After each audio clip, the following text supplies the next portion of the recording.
నమస్కారం. తెలంగాణ రాష్ట్ర వ్యాప్తంగా సర్పంచ్ ఎలక్షన్లు జరుగుతూ ఉన్నాయి. అధికారం కోసము గౌరవం కోసము వచ్చి పోటీలో నిలబడే వాళ్ళు కొందరైతే ప్రజలకు సేవ చేద్దామని అనుకునే వాళ్ళు మరికొందరు. ఏది ఏమైనప్పటికీ ఈరోజు ఎన్నికలంటే ప్రజలు కూడా మందుకు డబ్బులకు అలవాటు పడిపోయినారు. మనం ఓటు వేయాలంటే నాకు ఇంత కావాలని డిమాండ్ చేసే రీతిలో ప్రజలు ఉన్నప్పటికీ కూడా సర్పంచ్ అభ్యర్థులుగా పోటీ చేసే వాళ్ళకి నేను ఒకటే చెప్పదలుచుకుంటున్నా. పోయిన సంవత్సరం సర్పంచ్ ఎలక్షన్లో ఓడిపోయిన వాళ్ళు ఒక వారం రోజులు ఏడిస్తే గెలిచిన వాడు 5 ఏళ్ళ పట్టున ఏడ్చినాడు. బయటకు చెప్పుకోలేక ఉన్న సమస్యలు చెప్పుకోలేక డబ్బు లేక అప్పుల పాలై దాదాపు 60 మంది సర్పంచులు గత ప్రభుత్వంలో ఆత్మహత్య పాల్పడ్డారు.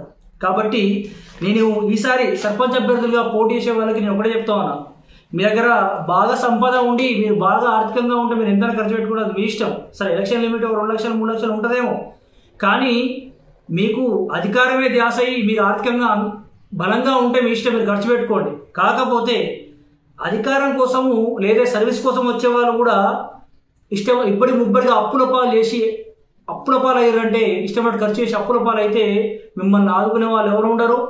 ఈ రోజు రేపట్లో మనకు తెలంగాణ రాష్ట్రంలో బడ్జెట్ కూడా చాలా తక్కువ ఉంది. కాబట్టి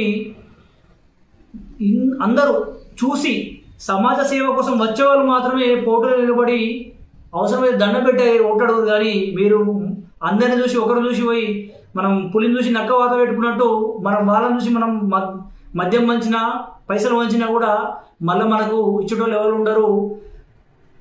దాదాపు చాలా మంది సర్పంచులు మొత్తం 12,000 చిల్లర సర్పంచులు ఉంటే 60 మంది అంటే 60% మంది ఆత్మహత్య చేసుకుంటే బతుకుతూ చచ్చిపోయిన వాడు సగం 50% మంది సర్పంచులు ఉన్నారు. కాబట్టి మీరు ఏదో అధికార దర్పం కోసం మాత్రం సర్పంచ్ ఎన్నికల్లో పార్టిసిపేట్ చేయకండి. సర్వీస్ చేయడానికి వచ్చి నిజాయితీగా ఓటు అడగండి. మీ ఖర్చు ఒక 10,000 20,000 కంటే ఎక్కువ ఖర్చు కాదు. వస్తే గెలిచి సర్పంచ్ పదవి గెలిచి నిజాయితీగా గెలిచి సమాజ సేవ చేయండి, లేదంటే సపరేట్గా ఉండండి.